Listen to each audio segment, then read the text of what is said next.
एक दिन बुद्ध अपने शिष्यों के साथ गांव गए। ये खबर सुनकर कई ग्रामीण उनका आशीर्वाद लेने के लिए निकले, लेकिन एक व्यवसायी जो अपने बच्चों के साथ व्यापार कर रहा था बुद्ध से बहुत क्रोधित था। उसने सोचा कि बुद्ध कुछ गलत कर रहे हैं, बस अपने शिष्यों और गांव के अन्य लोगों को बिना कुछ किए ध्यान करने के लिए आकर्षित कर रहे हैं। और उसने महसूस किया कि बुद्ध के बगल में बैठकर समय बिताना, जिनकी आंखें हमेशा बंद रहती हैं, समय की पूरी बर्बादी है। वह गुस्से में बुद्ध की ओर चलने लगा और जैसे ही वह बुद्ध के पास पहुंचा, उसे कुछ अंतर महसूस हुआ, लेकिन उसके अंदर का गुस्सा कम नहीं हुआ।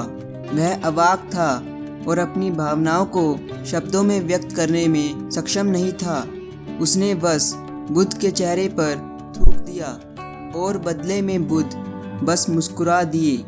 ये देख उनके शिष्य और गांव वाले व्यापारी पर भड़क गए, लेकिन बुद्ध की उपस्थिति में उन्होंने अपनी भावनाओं को नियंत्रित किया और चुप रहे।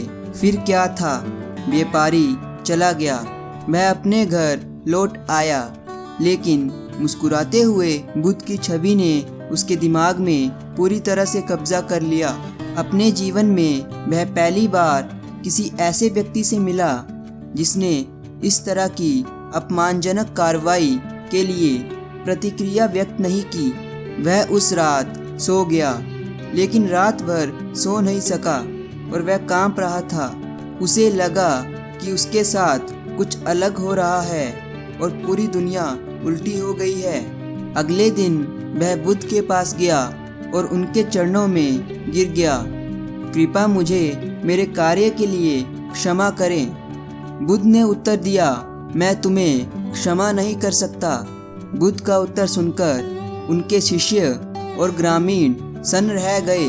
बुद्ध अपने पूरे जीवन में दयालु रहे हैं और अपने आश्रम में सभी को उनके अतीत की परवाह किए बिना स्वीकार किया है। और अब वे कह रहे हैं कि वे उस व्यापारी को माफ़ नहीं कर सकते।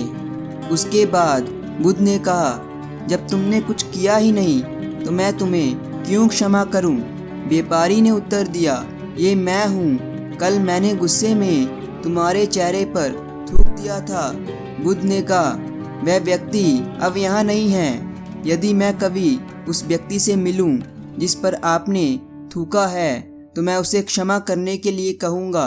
जीवन में सच्ची क्षमा केवल ये नहीं है कि मैं तुम्हें क्षमा करता हूँ। अगर हम किसी व्यक्ति को माफ़ भी कर दें और उन्हें अपनी गलती के बारे में याद दिलाते रहें और उन्हें हर समय दोषी ठहराते रहें, तो ये सच्ची माफ़ी नहीं है, ये उसके लिए सज़ा है।